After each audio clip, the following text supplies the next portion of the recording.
Hello, everybody.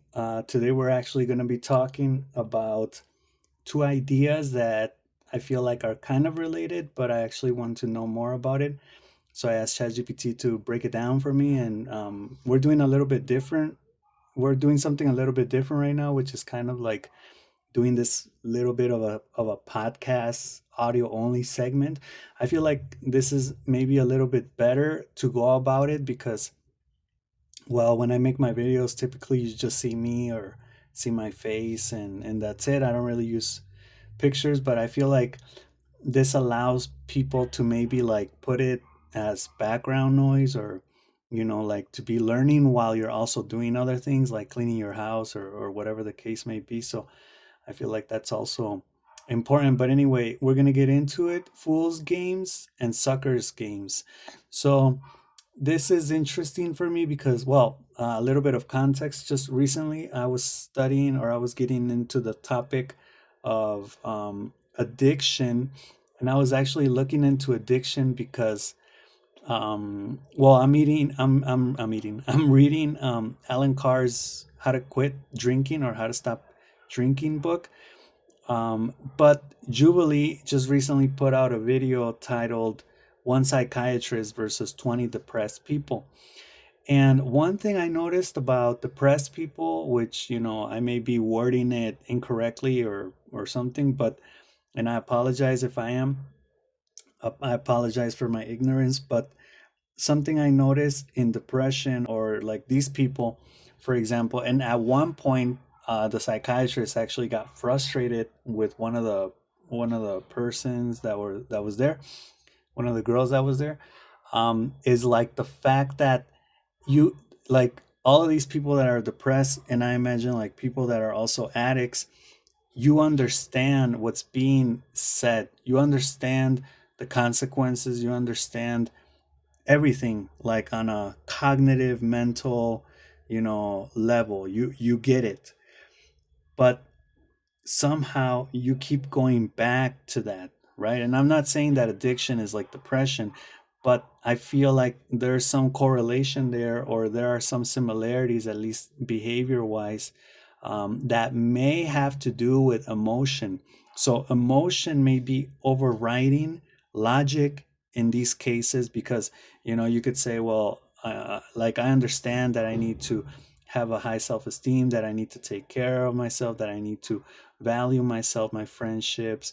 I need to give thanks, all this stuff. Just like, an addict can say, I know I need to stop using, I need to stop drinking alcohol. It's deteriorating my health. It's causing problems in my marriage, at my job, or at my work site.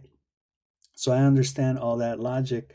But there seems to be like some type of something that just, like Alan Carr calls it, the monster, the little monster, the big monster, that is basically always there making you feel like you need that, right? Like in addiction and in depression, I feel like, like there's a lot of strategies, but depression is it's a very tough issue to tackle.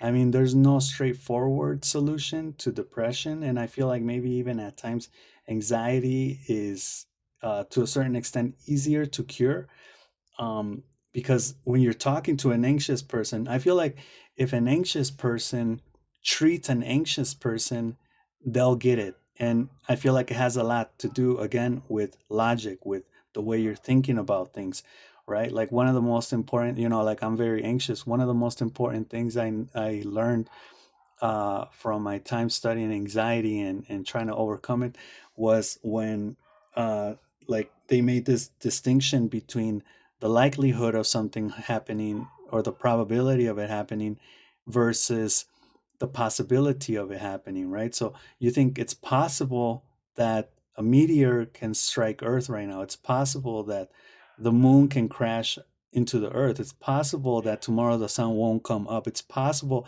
that I may get fired tomorrow. But is it likely? Is it probable? And the likelihood of things has to do more with evidence, with statistics, with, what are you basing your possibilities off of? No? Are you basing them off your intuition or just like a hunch, or are you basing them off something, realistic, right? So there's a lot of tools for anxiety. And I know there's a lot of tools for depression too, but I feel like depression is maybe a deeper issue and more of an emotional, visceral, neurological issue, right? Well, anyway, I was reading Alan Carr's book. I kind of gave this whole long-winded context ordeal, but I feel like I should also get it in here because it's kind of like the context of where I'm at right now with all of this.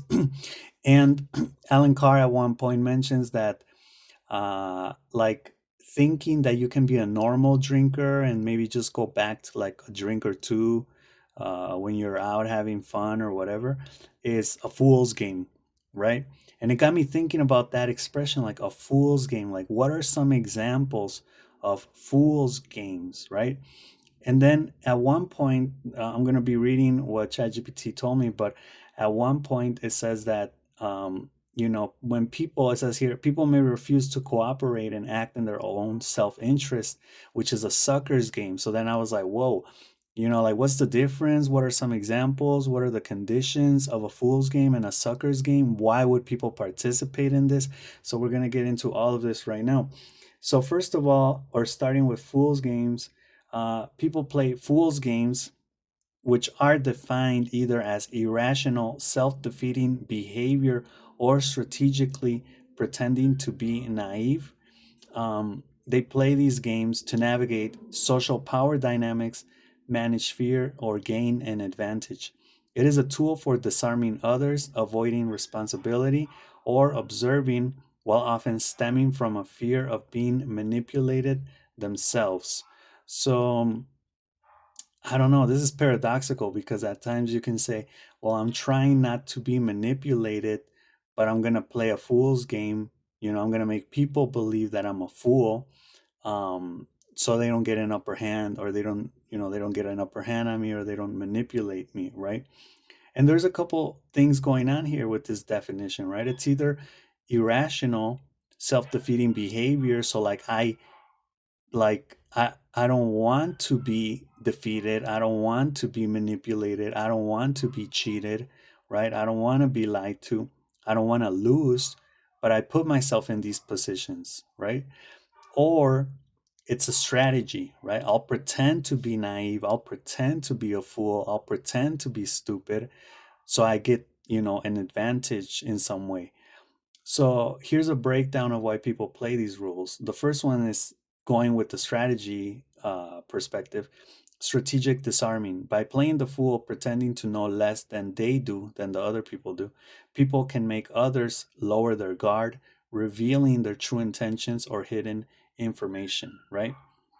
Which I think to a certain extent, I do this unconsciously when I listen to people. Like, it may even be so that I don't really care what they got to say to a certain extent, but I feel like that helps, like, other people open up because if you're, approaching people, asking them about certain things or specific things, they're probably going to close up on you and not reveal much. Another point is strategic disarming. By playing the fool, pretending to know less. Oh, yeah, this I just read. Another point is safety and self-preservation. So it is a way to avoid confrontation, blame, or being a target for manipulation. It allows a person to sit back, watch, and learn while remaining 3 steps ahead. Okay, so that's kind of like the same thing. Fear of being the sucker. So psychologically, people fear being conned. In scenarios like the public goods game, people may refuse to cooperate and act in their own self-interest, a sucker's game, to avoid losing out. So we're gonna get into what a sucker's game is in a little bit. But basically here you have fear of being the sucker. So in scenarios like the public goods game, people may refuse to cooperate. Yeah, so I guess this is more of a scenario where you just basically say like, I'm not interested in what you guys got to offer.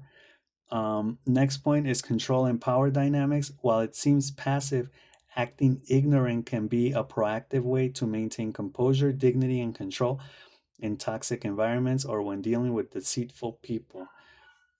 See, I feel like this is maybe I would call this point pragmatic, and I'm guilty of it. So at work, you notice a lot of mistakes, you notice a lot of things going on, but you just don't react. You just, like, literally, like, you just, it's just like you don't care, like, whatever, like, I'm not going to change anything around here. I already know that. So, like, whatever.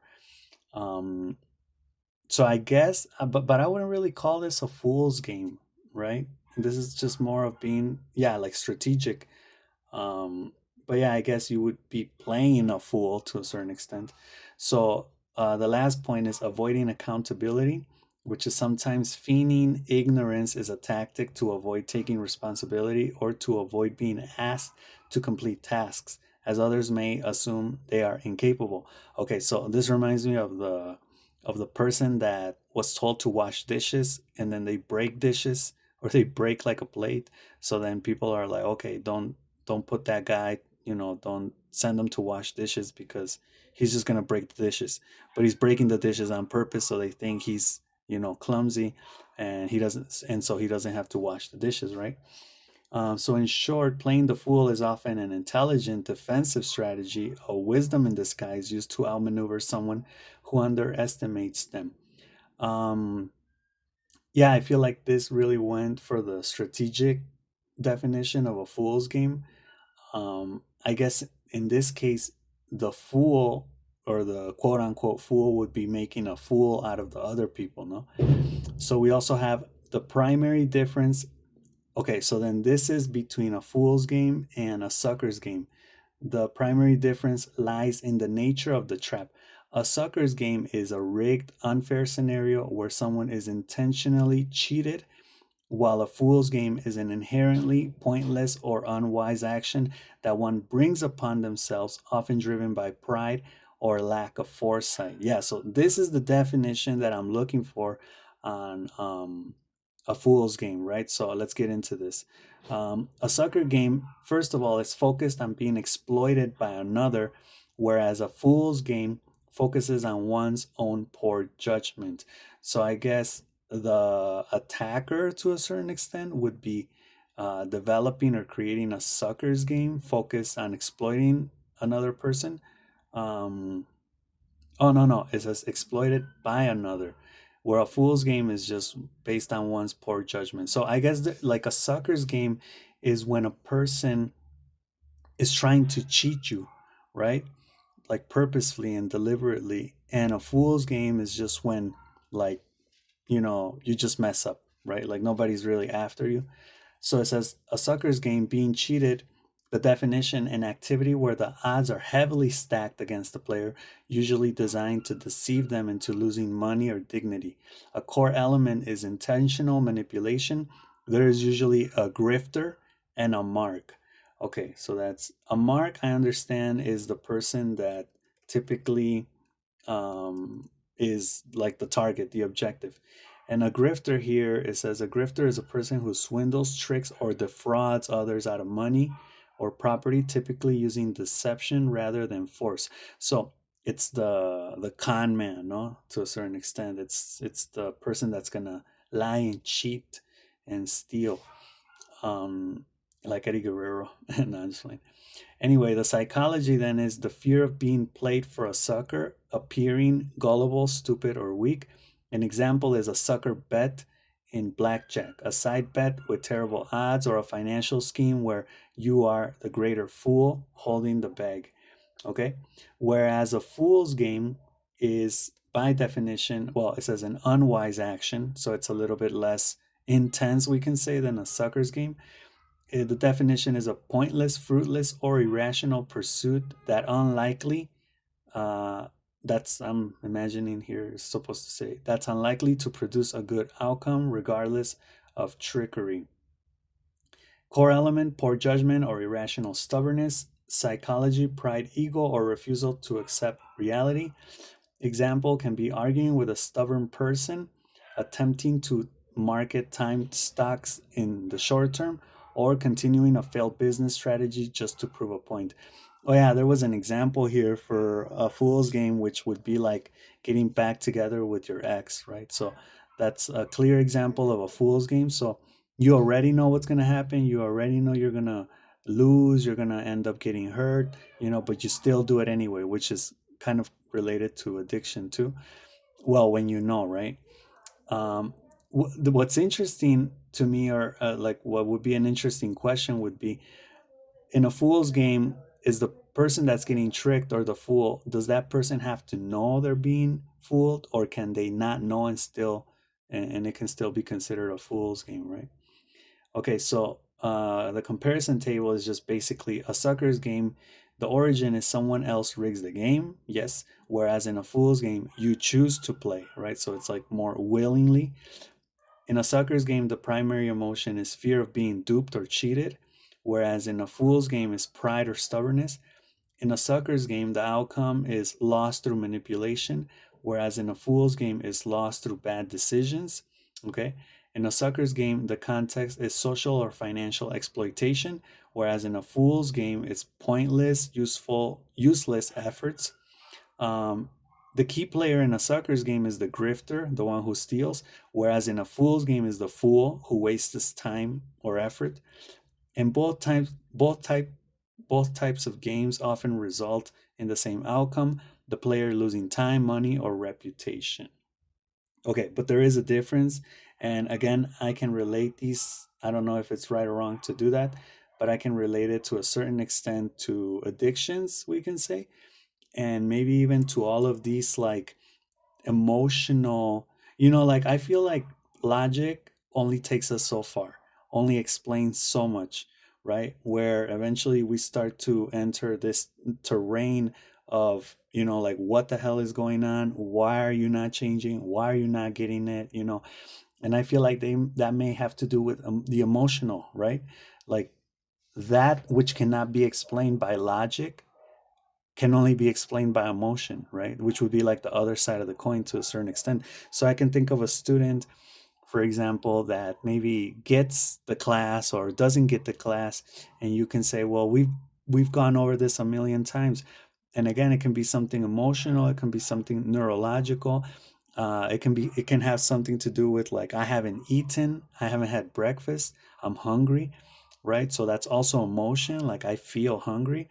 So yeah, I feel like that's and then the problem then becomes not how do I make this person understand, how do I make this person get it, how do I make this person like see this through rational thinking.